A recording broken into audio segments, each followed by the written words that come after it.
I know that Linda and I had a chance to talk this week, and something that was popping up for us was the word pleasure. I think, Jenny, you even did a post this week around pleasure, right? We thought it'd be a great idea to have a deeper discussion around that today. And, well, Linda, what did you have in mind when we talk about pleasure? Is there something that comes up for you that we could dive deeper into? Well, for me, Steena, I took her class and learned so much about pleasure and tapping into our pleasure. And for me, goals had been so shaming. And so I was like, I'm just going to have like a pleasure list, you know? And then my husband created the vision strategy roadmap. So it's like, again, throw out your goals, just have this vision and know the stops along the way. And what was really cool about that is I was able to use that with a mom of 10 kids. She had a baby that year, and her daughter had a baby that year. And she was so busy, right? So even though she didn't have all 10 kids at home, she was still homeschooling at least 7 kids. And so I was able to help her via the vision strategy roadmap so that she knew exactly what her next step was, even if she got like a 10-15 minute slot of time. And she was a writer, so I was able to even just take one story or one blog post or whatever she wanted to be writing on, and I showed her how to set herself up. So that was really cool. So thank you, Steena Marie. That was super helpful. And yeah, that's kind of where my whole pleasure thing took me. And because I'm doing it that way, I'm now the author of 21 books. So it works. It sure does, Linda. And congratulations, 21 books. Thank you. That is quite the accomplishment. Yeah, people are really surprised how quick it happened too, because my first book was 1998. And then I started like maybe in 2016 and wrote 9 books in 1 month. And you know the secret story on that one. So yeah, it all just because of pleasure and letting things just come in. Boom, boom, boom, just one after another. It wasn't heavy. It was very light. And people really enjoyed, you know, what ended up in those books. So it was fun.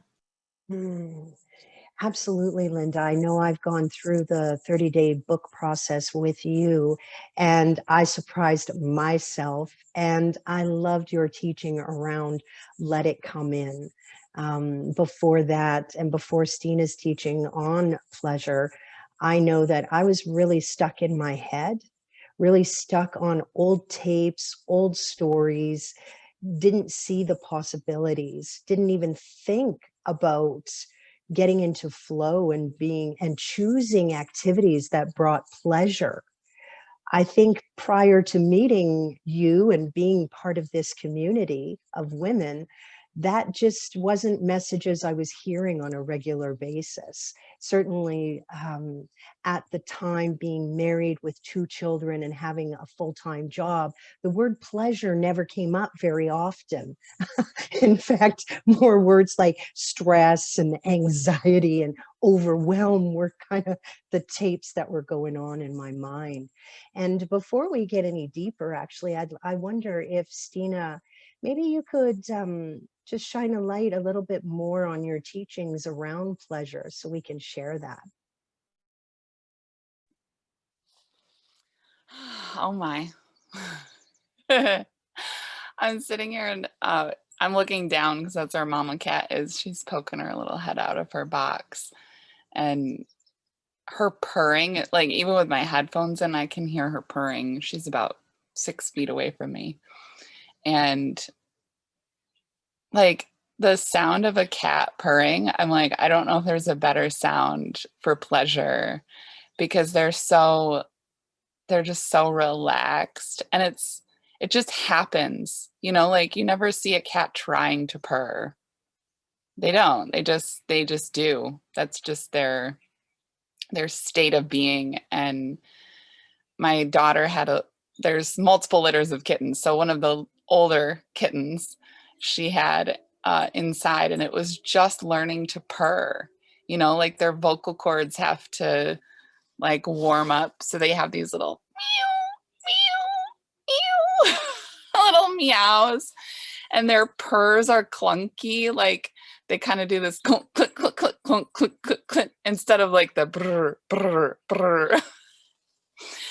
And it's like, it's just so sweet to like see that instinct, like the pleasure instinct. And I find that getting in any sort of fight or flight, cortisol, adrenaline, stress response, it's just, you're automatically going to stop purring. You're going to stop being in pleasure. And my daughter and I, when we were watching one of the kittens being born, I was telling her, don't do anything sudden, don't surprise the cat, because the cat will stop birthing. The cat will just cut off her labor. And I said, when I approached her initially, she was real shaky and she wasn't actively contracting or like birthing the next kitten. And I was petting her and she was calming down. And then the next kitten came. And so there's just like watching an animal in pleasure and in birth energy.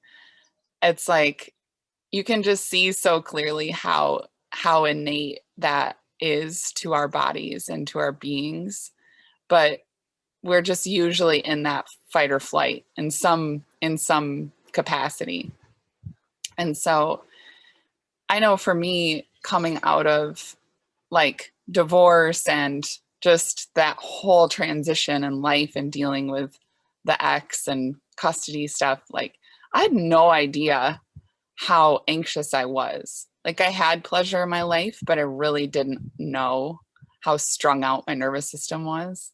And so it's like each time I drop out of another level of that anxiety and that the fight or flight, the more I'm like, oh, is this what pleasure really feels like? Is this what happiness really is like? Is this really like, this is possible? So yeah, so when it comes to, we've talked a little bit about that sacral response in human design, the yes and the no. And we all have that. We all have that, what do I want to call it? Like a litmus test, And to me, that's the cat purring. Like, that cat is in pleasure because it's purring. And so when we say, or like we have that, like that lean in feeling and that like yummy hum in our bodies, like that's our bodies purring to us. That's our body saying yes. That's our body saying pleasure, and like pulling us towards more of that, that experience. And when you say yes and it's not that experience, you get a totally different feeling. So when we operate more in the pleasure feeling, then it's like pleasure begets pleasure. So the more that you operate in pleasure, the more you'll operate in pleasure. And the more you are in that kind of like tense, either you're saying yes out of obligation or you're, don't really say no, like you're in that energy, the more you get of that. So even when it's something that you kind of have to do, like, but as moms, you have pets, you have children, you have responsibilities. There's just things that you don't want to do in life. There's just things that are never a purring yes. But you can, then we get to like ask ourselves, like, how can I do this in pleasure? And I found that that's also kind of where I tap into what other people call gratitude, is like that feeling of praise and thankfulness and like generosity. Like those feel really pleasurable to me. So when I'm doing something that's like, maybe I didn't want to get up at 5 o'clock this morning and make breakfast. Maybe I didn't want to, do the laundry, didn't want to do dinner. Like I can do it to like as a thank you to myself. I can do it as a thank you to my partner or my kids. And like it puts me in that pleasure state because I'm doing it for more than just the thing. You know, I'm doing it to like honor my pleasure and to keep myself in pleasure, instead of kind of riding the emotional roller coaster and like going back into tension. So that's my experience, with kind of like how I know if I'm in pleasure or not in pleasure, how I kind of guide my decisions. And it always comes back to trust. It comes back to trusting yourself and trusting your yes, trusting your pleasure, because we're generally taught not to. We're taught to just push. And that doesn't work in labor either. You can't tell, like, I know what it feels like when your body says, push that baby out, and like, you just do it, you know, you tell, it's inexplicable. Like your whole body takes over. My whole body took over. My uterus was like, we will be pushing this baby out now.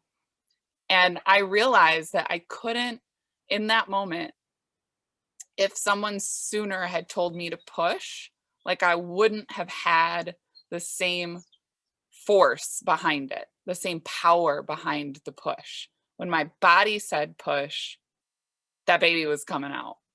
Now, if somebody else said push, it would have been like taking a dump. That's not going to push a baby out. It's not going to push much out. Like, so when you're in that, like, again, like in that innate, your body says yes, you're in line with pleasure, like the power that you get to go with it and go behind it is actually, oh my God, night and day difference from trying to like, you know, just bear down and like make things happen in that forceful kind of energy.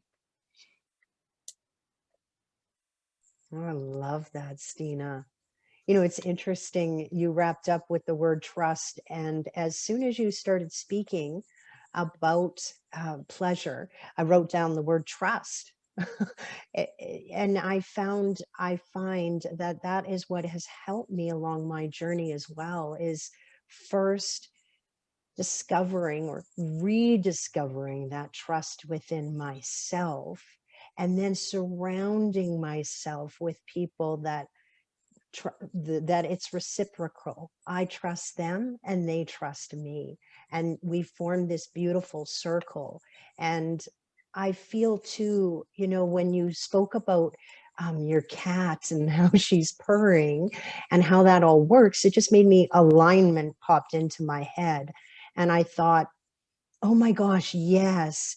When I am in alignment, things flow, things come in. I'm not all in my head trying to think about how is this going to work? How am I going to do that?